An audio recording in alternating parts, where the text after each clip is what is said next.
প্রিয় দর্শক, আসসালামু আলাইকুম। অনেক অনেক শুভকামনা সবার জন্যে। দুঃখ ভারাক্রান্ত হৃদয়ে আপনাদের সঙ্গে শেয়ার করছি যে ঘটনাটি, তা আপনারা ইতিমধ্যে জেনেছেন। জুলাইয়ের অন্যতম মুখ শরীফ ওসমান বিন হাদি আর আমাদের মাঝে নেই। লাখো কোটি মানুষের উদ্বেগ, উৎকণ্ঠা, ভালোবাসা, দোয়া সব কিছুকে ব্যর্থ করে দিয়ে তিনি চলে গেছেন না ফেরার দেশে। শরীফ ওসমান বিন হাদি। তো প্রিয় দর্শক, আপনাদের জানা আছে তিনি মৃত্যুর সঙ্গে পাঞ্জা লড়ছিলেন সিঙ্গাপুর জেনারেল হসপিটালে। তার আগে তিনি ঢাকার এভার কেয়ারে ছিলেন। ঢাকা মেডিকেল কলেজ হয়ে তারপর এভার কেয়ার থেকে সিঙ্গাপুরে নেওয়া হয়েছিল তাকে। দুদিন মৃত্যুর সঙ্গে পাঞ্জা লড়ে আজ 9:45টার দিকে তিনি চলে গেলেন না ফেরার দেশে। আর এইটি আমরা জানতে পারলাম প্রধান উপদেষ্টার ভাষণ থেকে। তাকে সিঙ্গাপুরের পররাষ্ট্রমন্ত্রী ভিভিয়ান বালাকৃষ্ণন ফোন করে জানিয়েছিলেন তার মৃত্যুর সংবাদটি। প্রধান উপদেষ্টা তার ভাষণে সেটি আমাদের সঙ্গে শেয়ার করলেন। গতকালও আমরা জানতে পেরেছিলাম তার শারীরিক অবস্থা খুব খারাপ হয়েছিল। সিঙ্গাপুরের পররাষ্ট্রমন্ত্রী একই ব্যক্তি ভিভিয়ান বালাকৃষ্ণন ফোন করেছিলেন অধ্যাপক ইউনুসকে তার ক্রিটিক্যাল অবস্থা জানাবার জন্যে। তো আমরা তখনই আসলে একটি আশঙ্কা করছিলাম যে হাদি বোধহয় আর বাঁচবেন না। তিনি ডাক্তারদের বর্ণনা, ব্রিফিং, বিভিন্ন সময় আমরা যতটুকু জেনেছি, যেখানে তার আঘাত লেগেছিল মস্তিষ্কে, তার বেঁচে থাকবার সম্ভাবনা খুবই কম ছিল। তবুও চেষ্টা করা হয়েছে। সরকার আন্তরিকভাবে চেষ্টা করেছেন। এয়ার অ্যাম্বুলেন্সে করে তাকে সিঙ্গাপুরে পাঠিয়েছেন। এমনকি সিঙ্গাপুর থেকে যুক্তরাষ্ট্র কিংবা যুক্তরাজ্যেও তাকে নিয়ে যাবার পরিকল্পনা ছিল ডাক্তারদের, যদি তার শারীরিক অবস্থা অ্যালাউ করতো। কিন্তু তার শারীরিক অবস্থা অ্যালাউ করেনি শেষ পর্যন্ত। এবং আমরা সর্বশেষ তার আপডেট জেনেছিলাম যে তার পরিবার অনুমতি দিয়েছে তাকে সিঙ্গাপুরেই, যাতে যে জটিল অপারেশনটি করবার কথা, মস্তিষ্কের কোনো একটি জায়গায় গুলির এক অংশ বিশেষ রয়ে গিয়েছিল, সেটি অপসারণ করা খুব ডিফিকাল্ট ছিল, কষ্টসাধ্য ছিল এবং ঝুঁকিপূর্ণ ছিল। তো সর্বশেষ পরিবার তাকে তার অপারেশনটি সিঙ্গাপুর জেনারেল হসপিটালে হবার জন্য অনুমতি দিলে সেখানে অপারেশনটি করা হচ্ছিল। তখনই বোধহয় জটিলতা তৈরি হয় এবং তিনি এক পর্যায়ে আর যুদ্ধ করতে পারেননি, মৃত্যুর সঙ্গে পাঞ্জা লড়তে পারেননি। তিনি শেষ নিঃশ্বাস ত্যাগ করেন। তো হাদির মৃত্যু পুরো দেশকে শোক সাগরে ভাসিয়েছে। জুলাই অভ্যুত্থানে ছাত্র জনতা প্রাণ দিয়েছেন। অনেকেই জুলাই অভ্যুত্থানে অংশগ্রহণ করেছিলেন, কিন্তু পরবর্তীতে জুলাইয়ের যে আবেগ, জুলাইয়ের যে সেন্টিমেন্ট, জুলাইয়ের যে স্পিরিট, সেইটি অনেকের মধ্যে আমরা আর দেখিনি। সেই স্পিরিট অনেকের মধ্য থেকে হারিয়ে গিয়েছিল। কিন্তু হাদি ছিলেন একমাত্র ব্যক্তি আমাদের দেখা মতে, আমাদের জানা মতে, যিনি জুলাই স্পিরিট তখন থেকেই ধারণ করছিলেন। জুলাই অভ্যুত্থানের আগে থেকে শুরু করে শেষ অবধি তিনি কিন্তু জুলাই স্পিরিট ধারণ করছিলেন। কোনো ব্যক্তিগত লোভ, লালসা তাকে স্পর্শ করেনি। প্রিয় দর্শক, জুলাই অভ্যুত্থানের সময় হাদির নামটি তেমন উচ্চারিত হয়নি, বাট অভ্যুত্থান পরবর্তী সময়ে তিনি যখন ইনকিলাব মঞ্চ বানালেন, ইনকিলাব মঞ্চের মুখপত্র হয়ে তিনি নানামুখী কর্মকাণ্ড চালালেন, তখন কিন্তু হাদির নামটি আলোচিত হয়েছে দেশব্যাপী। এবং হাদির এই দেশে লক্ষ লক্ষ ভক্ত তৈরি হয়েছে। তো হাদি গত অক্টোবরে বঙ্গভবনের সামনে সমাবেশ করেছিলেন। বঙ্গভবনের সামনে প্রতিবাদ সমাবেশ করেছিলেন রাষ্ট্রপতি শাহাবুদ্দিন চুপ্পুর অপসারণের ব্যাপারে। এর বাইরেও তিনি আওয়ামী লীগের বিচার এবং জুলাই অভ্যুত্থানে শহীদ এবং আহতদের রাষ্ট্রীয় স্বীকৃতি এবং জুলাইয়ের স্মৃতি সংরক্ষণের জন্য সরকারের প্রতি দাবি জানাচ্ছিলেন ক্রমাগত।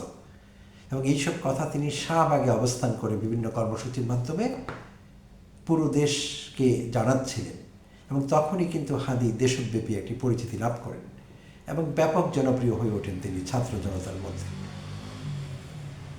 তো হাদির সব কথা সঙ্গে আমরা হয়তো একমত হব না, তার মতাদর্শের সঙ্গে অনেকেরই দ্বিমত থাকবে এবং আছে, আর এইটি স্বাভাবিক। কিন্তু এই বিষয়ে কারো কোনো সন্দেহ নেই, সম্ভবত তার একেবারে ওয়ার্স্ট এনিমিও বলবে যে দেশপ্রেমের যে বিষয়টি, যে জায়গাটি, এইটি কিন্তু পুরোপুরি হাদির মধ্যে পরিলক্ষিত হয়েছে। কোনো ফাঁক ছিল না। হাদি যা বিশ্বাস করতেন তাই বলতেন। সেটি বলতেন যেটি বিশ্বাস করতেন, এমন কিছু বলতেন না যা তিনি বিশ্বাস করতেন না, সমস্ত আন্তরিকতা নিয়ে বলতেন। আর তার বিভিন্ন কর্মকাণ্ড প্রমাণ করেছে হাদি আগাগোড়া একজন সৎ মানুষ ছিলেন। এই জন্যই বোধহয় তার লক্ষ লক্ষ ভক্ত অনুরক্ত তৈরি হয়েছিল গত কয়েক মাসে। তো আমরা দেখেছি হাদি কিভাবে নির্বাচনী প্রচারণা চালাচ্ছিলেন, যেখানে জুলাই অভ্যুত্থানের অনেকে বলার চেষ্টা করেছিলেন যে নির্বাচন করতে কোটি কোটি টাকা লাগে। তো সেখানে হাদিকে দেখা গিয়েছে ফজরের নামাজ পড়ে মসজিদ কেন্দ্রিক মুসল্লিদের সঙ্গে মত বিনিময় করছেন, ভোট প্রার্থনা করছেন, মুসল্লিদের কনভিন্স করবার চেষ্টা করছেন, এবং মুড়ি বাতাসা খাইয়ে তিনি এক নতুন কিছু দেখাচ্ছিলেন আমাদের। এই মুড়ি বাতাসার গল্প কিন্তু আমার ছোটবেলার গল্প।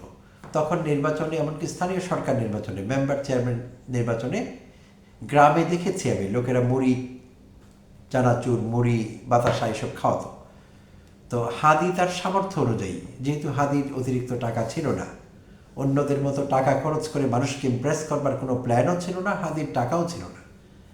তো হাদি মসজিদ কেন্দ্রিক প্রচারণা চালিয়েছেন মুড়ি বাতাসা খাইয়ে, এবং এমনকি তিনি সম্ভাব্য ভোটারদের কাছ থেকে সামান্য অনুদানও গ্রহণ করেছিলেন, এবং সেই টাকা তিনি কোথায় খরচ করছেন, কত টাকা অনুদান পেয়েছেন, সেগুলো তিনি তার ফেসবুকে কিন্তু প্রকাশ করতেন নিয়মিত। তো এইখানে হাদির দেশপ্রেম, হাদির ব্যক্তিগত সততা, এটি পরিষ্কারভাবে ফুটে ওঠে। আমাদের জানা আছে যে সময়টিতে আমরা এখন বাস করি, সেই সময়ে কিন্তু মুড়ি বাতাসা খাইয়ে মানুষকে কনভিন্স করার সময় না এটি। কিন্তু হাদি গিয়েছিলেন প্রচলিতের বাইরে। সততা ছিল তার মূল মন্ত্র, ব্যক্তিগত সততা ছিল তার ক্যাপিটাল, তার পুঁজি। সেটিকেই কেন্দ্র করে তার সমস্ত কর্মকাণ্ড আবর্তিত হচ্ছিল। তো নতুন কিছু দেখাচ্ছিলেন তিনি, নতুন বন্দোবস্ত, আমরা এটিকেই বলতে পারি আসলে। অনেকেই মুখে মুখে বলছেন নতুন বন্দোবস্ত, নতুন বন্দোবস্তের কিছুই তারা করতে পারেননি, কোনো কিছু তারা দেখাতে পারেননি। বরং জুলাইকে তারা বিতর্কিত করেছেন, জুলাইকে তারা পচিয়েছেন। অনেকের কথাই বলা যায়, এই মুহূর্তে তাদের কথা বলবো না, কারণ এই এপিসোডটি হাদিকে নিয়ে করছি। কিন্তু হাদি ছিলেন ব্যতিক্রম। তার কথা বার্তায় সব কিছুতে আমরা আন্তরিকতা লক্ষ্য করেছি। আমি আবারও বলছি, তার মতাদর্শের সঙ্গে আমারও দ্বিমত আছে অনেক বিষয়ে, সব বিষয়ে আমিও একমত নই। বাট তার দেশপ্রেমের জায়গাটি নিয়ে কোনো প্রশ্ন কারোই থাকা উচিত না, থাকতে পারে না। আর হাদি গুলিবিদ্ধ হবার ঘটনাটি গত শুক্রবারের ঘটনা। তো তখনও তিনি জুম্মার নামাজ শেষে কিছু প্রচারণা চালিয়ে রিকশায় করে ফিরছিলেন। তো তখন তিনি গুলিবিদ্ধ হন। মোটরসাইকেল আরোহী দুই দুর্বৃত্ত, এবং তারা আওয়ামী বাকশালী, তারা হাদিকে গুলি করেন। তো সেই থেকে এরকম চলছে। হাদির একটি ছোট বাচ্চা আছে, তার বয়স সম্ভবত 9 বা 10 মাস হবে। তো সেই বাচ্চাটি কোনোদিন জানতে পারবে না তার বাবা কেমন ছিলেন, বাবার আদর্শে কোনোদিনই পাবে না। হাদির মা বাবা, হাদির পরিবার, হাদির শোক সন্তপ্ত স্ত্রী, সবার প্রতি সমবেদনা জ্ঞাপন করছি, এবং হাদির আত্মার মাগফিরাত কামনা করছি। এবং হাদিকে শহীদ বলা যেতে পারে যে কোনো বিচারে, কারণ হাদি লড়েছেন ইনসাফের জন্য। ইনসাফের জন্য যারা লড়বেন পৃথিবীর যে কোনো প্রান্তে, তারা শহীদ, এবং তারা মহান। সব লোক তাদের মতো হতে পারে না, সব লোক তাদের মতো সাহসী হয় না। তারা মৃত্যুকে জয় করতে পারে, মৃত্যু তাদের কাছে কিছুই না। এবং হাদির মতো লোকেরা ফিনিক্স পাখির মতো, যারা হাদির উপর গুলি চালিয়েছেন মাস্টার প্ল্যানের অংশ হিসেবে, তাদের চিন্তা ছিল হাদিকে মারবেন, মেরে ভয় দেখাবেন, সমাজকে টেরোরাইজ করবেন, জুলাই যোদ্ধাদের থামিয়ে দেবেন। আওয়ামীদের বিরুদ্ধে যারা কথা বলে, যারা উচ্চকণ্ঠ, তাদের কণ্ঠ স্তব্ধ করে দেবেন। তারা ভুল করেছেন, তারা জানেন না হাদিরা ফিনিক্স পাখি, তাদের ছাই থেকে মিলিয়ন হাদি তৈরি হয়ে যায়। তারা ভুল করেছেন, তারা যদি এরকম ভুল করতে থাকেন, তারা নিজেদের বিপদ ডেকে আনবেন। যথেষ্ট হয়েছে হাদির উপর যা করেছেন। আমরা বিশ্বাস করি তাদের শুভ বুদ্ধির উদয় হবে, এবং এই পৈশাচিক কর্মকাণ্ড থেকে তারা নিজেদের বিরত রাখবেন। আর ভারত থেকে যেসব উস্কানি দেওয়া হচ্ছে, এবং হাদির উপর গুলি যেই করেছে, যারা করেছে, তারা পালিয়ে ভারতে আশ্রয় নিয়েছে। তো এইসবকে কেন্দ্র করে পুরো বাংলাদেশ কিন্তু উত্তেজিত। বাংলাদেশের মানুষ এটিকে ভালো চোখে দেখছে না। এই মেসেজটি ভারতের ইতিমধ্যে পাওয়ার কথা সব মাধ্যম থেকে। তাই ভারতও শুভবুদ্ধির পরিচয় দেবে বলে মনে করি, সব পক্ষ শুভবুদ্ধির পরিচয় দেবে, এবং দিতেই হবে। আর হাদির ব্যাকগ্রাউন্ড একটু বলে রাখি এখানে শেষ করবার আগে এপিসোড। হাদি বেসিকলি একজন মাদ্রাসার ছাত্র। হাদির বাবা একজন মাদ্রাসার শিক্ষক ছিলেন। হাদির বাড়ি ঝালকাঠিতে, বৃহত্তর বরিশালের ঝালকাঠির নলছিটিতে। এবং হাদি যেই মাদ্রাসায় পড়েছেন সেই মাদ্রাসার নাম হলো নেছারিয়া কামিল মাদ্রাসা। সেখান থেকে লেখাপড়া শেষ করে তিনি ঢাকায় এসে ঢাকা বিশ্ববিদ্যালয় থেকে রাষ্ট্রবিজ্ঞানে মাস্টার্স করেন এবং একটি প্রাইভেট বিশ্ববিদ্যালয়ে পড়াচ্ছিলেন হাদি। এবং হাদির একটি কালচারাল সেন্টার আছে, ইনকিলাব কালচারাল সেন্টার। তো সাংস্কৃতিক কর্মকাণ্ড চালাচ্ছিলেন হাদি, ইনকিলাব মঞ্চ চালাবার পাশাপাশি।